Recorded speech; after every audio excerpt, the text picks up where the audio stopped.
Olá, tudo bem? Meu nome é Ricardo. Estou aqui para falar sobre o mapa cabalístico, sobre o Moreno Declan Rosa, ao qual eu já conheço há muitos anos, estudo com ele a Torá, a Instrução do Eterno com ele também. Eu e um bom grupo de pessoas, né? É uma pessoa séria, pessoa simples, voltada para o estudo eterno, né? Dia e noite, ou noite e dia, ok? E a Torá é a instrução do Eterno, a instrução do Eterno dado há muito, muito tempo, e que os seres humanos, assim como nós aqui, precisamos disso para que nós tenhamos uma vida gratificante com sentido. E o mapa cabalístico consiste nisso, em descobrir a configuração de sua alma, né, desde sua saída, sua origem, até a chegada aqui nesse mundo físico, onde que a gente vai descobrir a árvore da vida também, as suas emanações, seus sentidos, a gente vai descobrir o porquê, nós vamos ter um norte, você vai ter um norte de sua vida. Então, um estudo científico altamente seguro, tá? E eu tive muita felicidade, muita gratificação em fazer esse mapa cabalístico, onde que você consegue consertar vários aspectos da sua vida e assim também consertar com outras pessoas, né? Então, eu indico esse mapa cabalístico. Então, a ideia inicial é que, veja, acaba-se a Torá, e se a Torá é um livro completo, e só ela é considerada o livro exatamente mais profético do que todos os livros, não que o Taná não seja profético, mas há um nível ali, né? É por isso que fala que Moshe, ele era ali né, a questão do vidro transparente, o cristal transparente. Os outros tzadikim não, eles tinham um nível, tudo bem alto em relação até ao que temos hoje, mas eles eram um nível, não mas ali em colorações diferentes, ou seja, um podia ser mais azul, outro mais amarelo, enfim, eles tinham colorações diferentes. Então, cada um tinha um prisma. Mas veja, logo que nós adentramos o livro de Yehoshua, qual nós vamos começar a tentar estudar, são 24 capítulos, então tem vários níveis de entendimento ali, nunca podemos se descartar o peixe, lógico, até o peixe mesmo traduzido é importante, desde o momento que as palavras sejam organizadas de uma forma correta. Então, a ideia era essa, né? Para que precisaria-se de escrever o livro da história dos hebreus se a Torá está falando do mundo, começa-se a Torá através de Bereshit, e depois segue-se ali com a ideia do segmento da nova agora constituição de uma história humana. Então, essa é a pergunta, não é? O próprio capítulo 1 de Josué, eu vou pedir ao Mauro César, se ele tiver aí as mãos, pertinho, o livro, para ele ler esse primeiro capítulo de Josué para a gente. Muito bem. Então vamos nós. Josué, capítulo 1, versículo 1 em diante. Depois da morte de Moisés, o servo do Eterno, o Eterno disse a Josué e Yehoshua Binum, filho de Nun, o servente de Moisés, dizendo: Moisés, meu servo, ele está morto. E agora levanta-te, atravessa este Jordão, e ardem, tu e todo esse povo, para ir à terra que eu lhe dou aos filhos de Israel. Todo lugar que pisar a planta do vosso pé, a vós o tenho dado, como eu disse a Moisés, desde o deserto e este Líbano, até o grande rio, o rio Eufrates, toda a terra dos Iteus, até o grande mar, do lado do poente do sol, será vosso limite. Ninguém conseguirá resistir a ti todos os dias da tua vida. Como fui com Moisés, serei contigo. Não te desampararei e não te deixarei. Sê forte e corajoso, porque tu farás este povo herdar a terra que jurei a seus pais dar-lhes. Somente sê muito forte e corajoso, para teres o cuidado de fazer conforme toda a Torá que meu servo Moisés te ordenou. Não te desvie dela, nem para a direita e nem para a esquerda, para que hajas prudentemente por onde quer que andares. Não se afaste da tua boca este livro da Torá, e nele medite dia e noite, para que tenhas cuidado de fazer conforme tudo quanto nele está escrito, pois assim serás bem-sucedido em teus caminhos, e então prosperarás. Pois já te ordenei, sê forte e corajoso. Não te apavores, nem temas, porque o Eterno, teu Deus, está contigo por onde quer que andares. E Josué ordenou aos policiais do povo, dizendo: Passai pelo acampamento e ordenai ao povo, dizendo: Preparai provisões de comida, porque daqui a 3 dias atravessareis esse Jordão, para que entreis para possuir a terra que o Eterno, vosso Deus, vos dá por possessão. E aos Rubenitas, aos Gaditas e à meia tribo de Manassés, Josué falou, dizendo: Lembrai-vos da palavra que vos mandou Moisés, servo do Eterno, dizendo: O Eterno vosso Deus vos dá descanso e vos dará esta terra. Vossas mulheres, vossas crianças e vosso gado fiquem na terra que vos deu Moisés do outro lado do Jordão.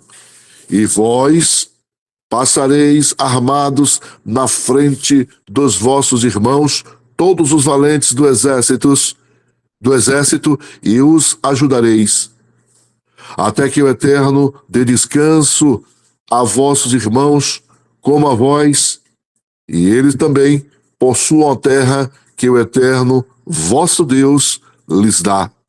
Então voltareis à terra da vossa herança e possuireis o que vos deu Moisés, servo do Eterno, do outro lado do Jordão, do lado do nascente do sol.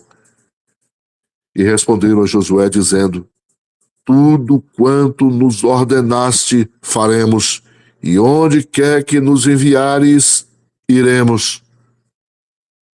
Como em tudo ouvimos a Moisés, assim ouviremos a ti. Somente que o Eterno, teu Deus, seja contigo, como foi com Moisés. Todo homem que se opuser à tua boca e não acatar tuas palavras, em tudo quanto lhe mandares, morrerá.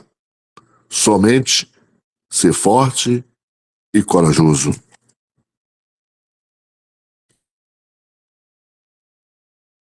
Amém, amém, amém. Então, olhando assim, né, parece que Josué era brabão, né? Era o cangaceiro lá de Israel, né?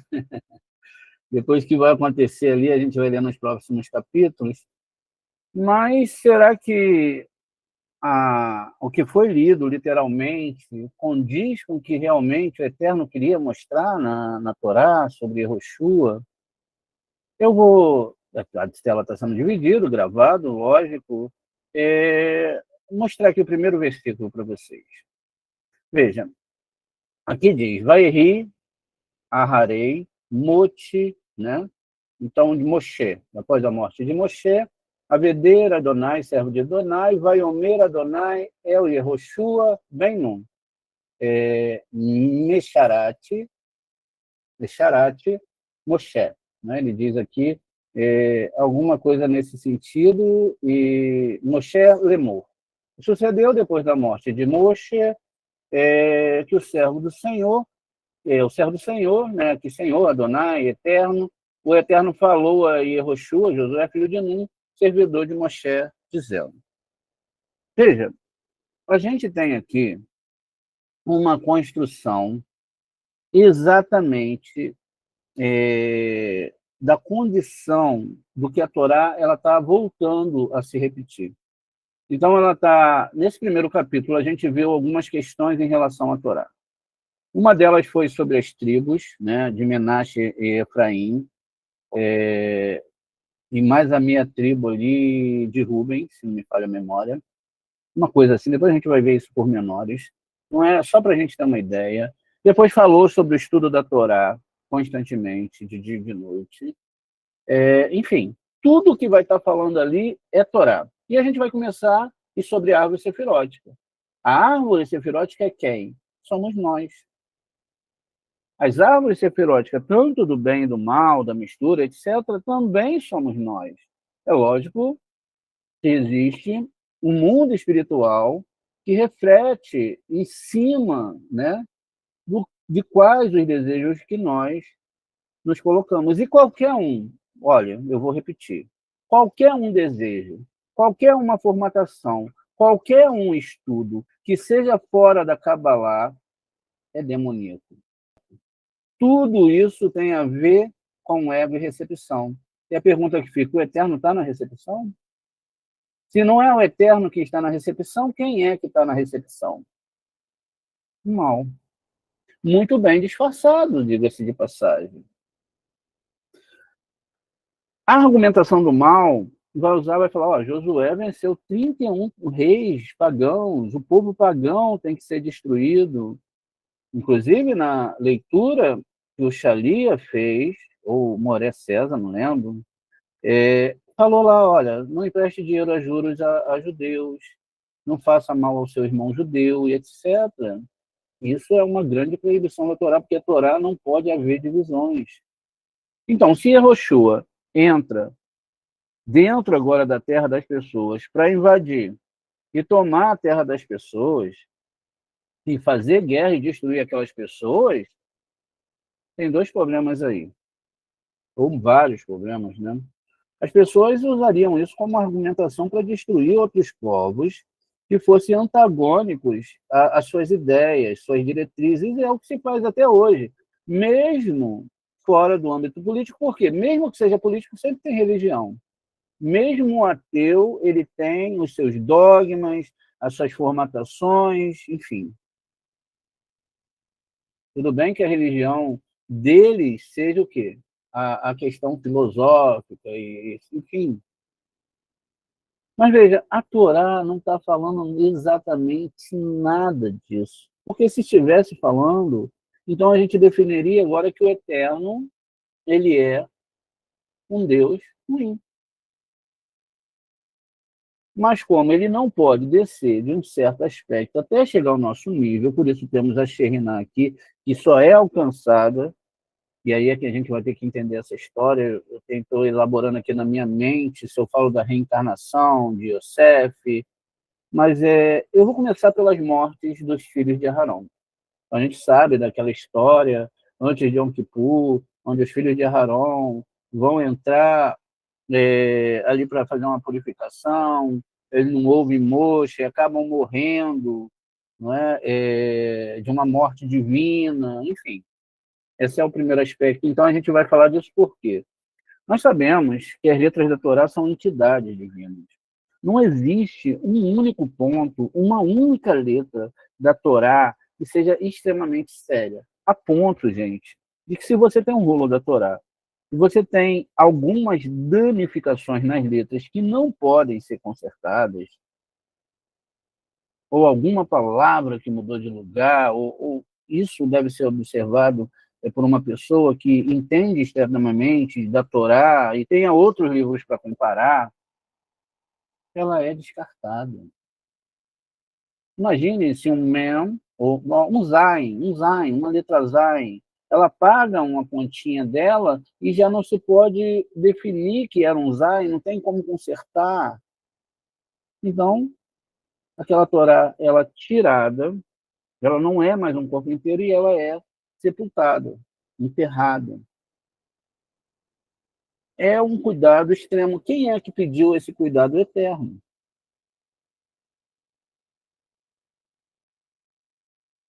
Agora, tudo bem, a letra não pode ser mudada, as histórias não podem ser mudadas, mas a intenção pode?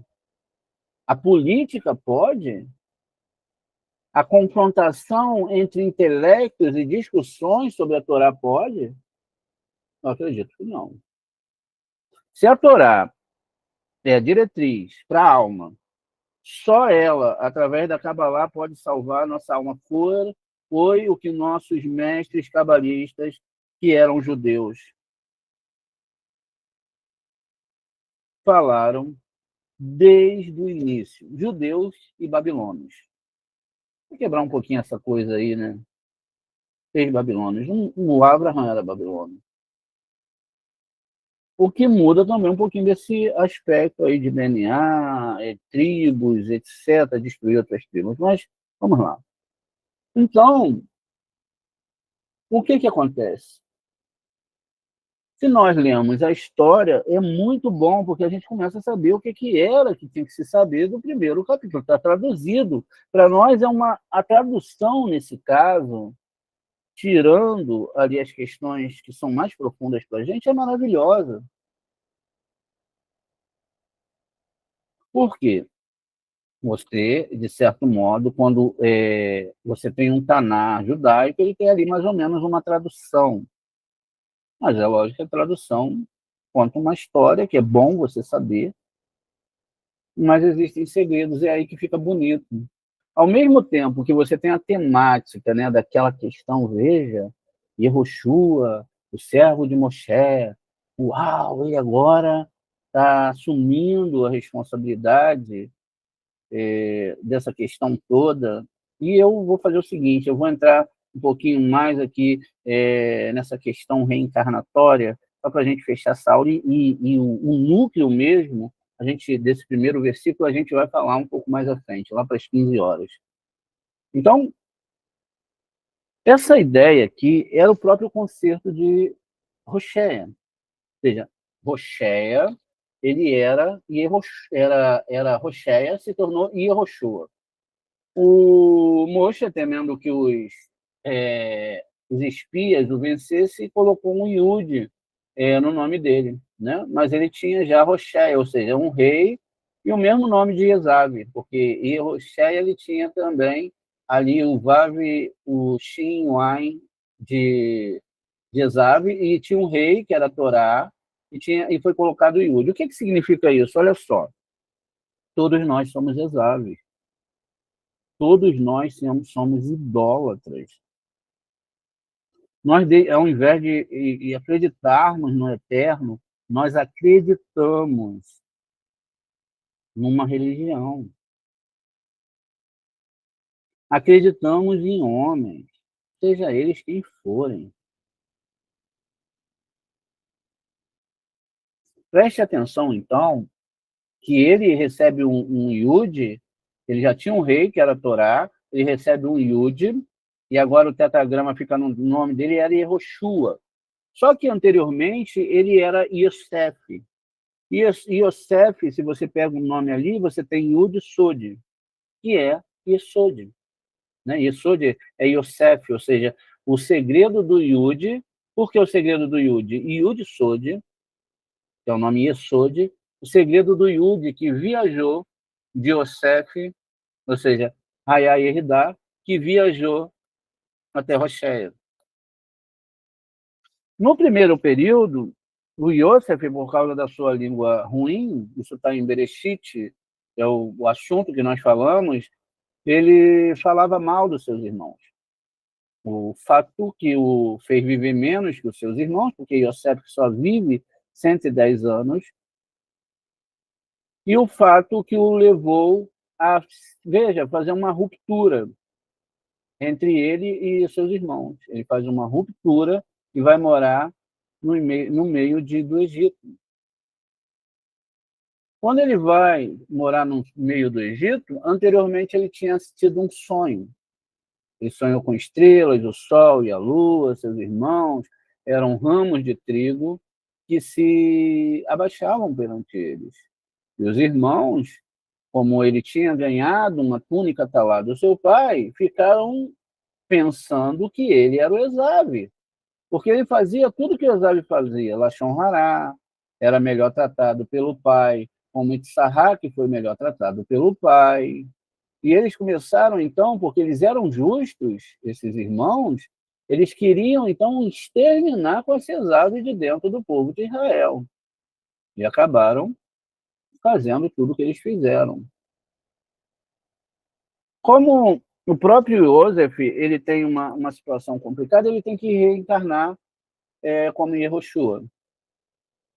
Então ele volta, né, como Rocheia, recebe o Yud, e a gente vai falar um pouquinho disso mais à frente, mas ele era da tribo de Menashe. Menashe é uma tribo complexa, ele era da tribo de Efraim. Mas o próprio Yosef, ele tinha 2 filhos. Ele tinha Menashe e tinha Efraim. Que, na verdade, eram 2 meias tribos, não eram filhos diretamente, porque não tem a tribo dos Josefitos. O que acontece? Então, não tinha a tribo dos Josefitos, mas tinham 2 meias tribos que eram tribos que eram netos de Jacob. Essas 2 tribos, elas são o quê? 2 meses do ano, que são os 2 meses de Adar. O mês de Adar 1, que é usual todo ano acontecer, e um ano bissexto, que era chamado de Adar, Adar 2. E esse Adar 2 ele tem uma característica que ele tem que acontecer justamente para que as festas não percam o seu ponto certo de comemoração no calendário hebraico. Então, era exatamente de onde o Efraim, que é o segundo mês de Adar, que tem cada 19 anos, acontece 7 vezes, era representante agora e representado por Yehoshua, né? Binum. Então, veja, o Yehoshua, que era a reencarnação de Yosef, agora ele surgia num novo aspecto, e esse novo aspecto que ele surgia era contrário, porque ele agora reunia, e todo o povo de Israel estava junto por causa de Yehoshua, que tinha sido o mesmo Yosef que tinha separado as tribos de Israel, naquela questão toda de quando ele começa a falar mal dos irmãos, o pai, ele tem até uma paraxá muito forte em relação a isso, que ele falava mal dos seus irmãos, enfim. Depois ele sonha, tem aquele sonho. Agora, Yehoshua, ele volta sendo o segmento da Torá. Se nós olharmos isso fisicamente, não podemos sair, lógico, do âmbito espiritual, físico, etc. Mas se a gente olha isso fora de uma instrumentalidade da Torá que é espiritual, a gente vai criar uma confusão aqui desgraçada. O primeiro fator é que a gente começa a designar que a Torá tem salvadores. E vamos entender uma questão totalmente diferente do que a Torá está falando. Porque nós nos tornaríamos antagônicos a muitas questões dentro da Torá. Por exemplo, quando o Eterno fala, uns fazem menção de cavalos, outros de arma de guerra ou de arco, mas eu farei menção do nome do Eterno. Como isso se encaixaria na história de Yehoshua? Sendo que ele era, na verdade, uma pessoa extremamente violenta. O próprio ateu, e eu concordo plenamente, pegando essa parte literal da Torá, ele vai ter todas as convicções e razões para falar o que eles falam.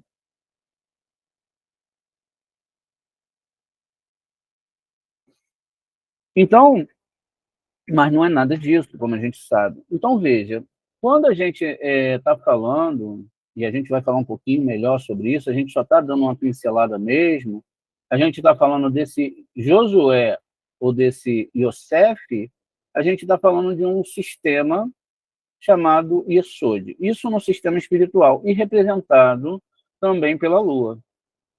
A gente tem toda aquela história que a gente já falou, olha, ele deu a túnica talá, é a lua cheia, as estações da lua, que acompanham, né, o sol. A lua, ela só é quem ela é por causa do sol. Então, o que acontece aqui? Olha, Moshe, nesse caso, Moshe Netzah, mas ele também assume o lugar do sol. Isso a gente vai ver em outra questão. Então, tem muita coisa para a gente estudar nesse primeiro capítulo, e vai ser um pouco demorado, digo para vocês.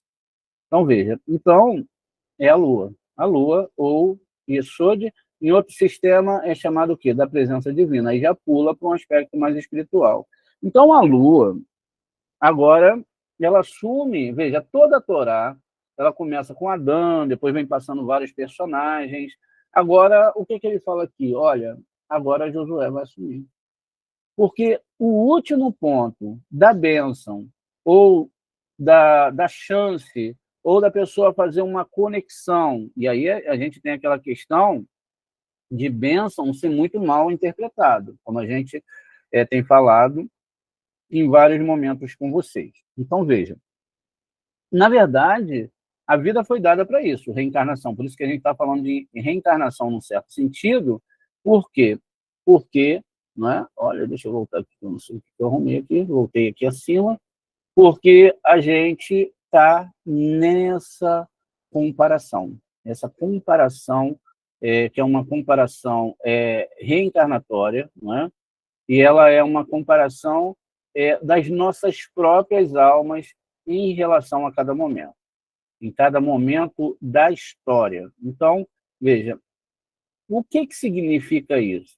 Olha, significa que o nome que está aqui dentro é El Shaddai, dentro do nosso sistema da Lua, e que ela que, numa certa descrição da Torá, é quem vai mandar a bênção para cá.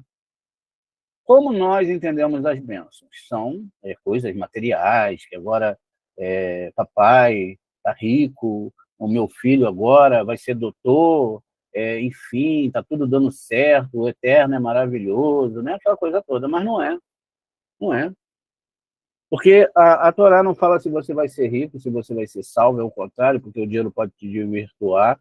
O quanto você vai ser feliz, porque pode te desvirtuar. Todos os sábios da Torá passaram tensões terríveis. Enfim, não é nada disso. A única coisa que você entrou nesse mundo para fazer é para uma reencarnação, para que você possa consertar a sua alma. Senão, tudo perderia o sentido. A Torá perderia o sentido. Entraríamos, então, num mundo somente biológico, como somos biológicos, intelecto e tal, e é só o corpo, o que, na maioria das vezes, é disfarçado dentro das religiões, porque eles não entendem esses processos. Por exemplo, eles não entendem o processo de que o próprio Yehoshua ou o próprio Yosef tinha que passar por esse processo. Mas, na verdade, o que acontece? Nós temos a parte superior, porque Moshe, ele desce um acampamento, é ele que traz toda a espiritualidade, inclusive o nome Moshe, ele dá ao contrário a Hashem, ou seja, toda essa força espiritual, abaixo do Gad Binah, que são 6 sefirot, ela desce para o arraial. Mas Moshe não pode continuar. Por quê? Quem tem que trazer a divindade e fazer essa reunificação é o mesmo Yosef agora, reencarnado como Yehoshua, que é o único que pode dar sequência à descida da espiritualidade. Por isso que nesse próximo nível agora de Moshe, ou da alma que está começando a estudar Kabbalah, ela começa a entender agora as partes mais profundas da Torá. Ela começa a ver que nesse novo estágio onde agora ela alcançou ou alcançará esse status não mais de Moshe, mas de Yehoshua, e depois se tornará uma total conjunção, porque a ligação do nível de Rua com Nefesh é disso que está falando ali na Torá. Simplesmente disso. Lógico que existem mais outras conotações, a gente vai ver mais tarde, fogo, ar, etc. Mas a base é essa, e Yeshua reencarna. Agora, veja, a gente pode levar isso no âmbito de várias reencarnações, ou o que está acontecendo com cada vida a cada momento. Qual a parte da história da Torá vai se encaixar ou não, já é outra coisa.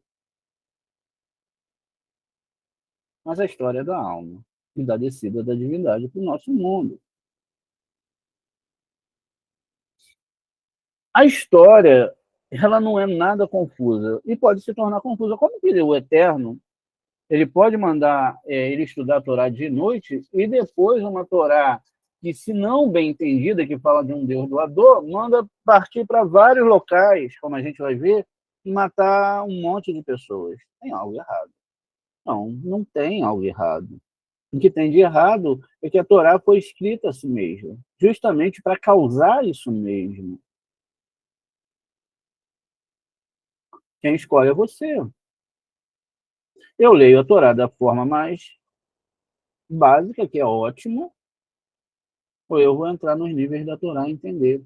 Só que os níveis básicos da Torá, eles me levam a amar grupos de pessoas.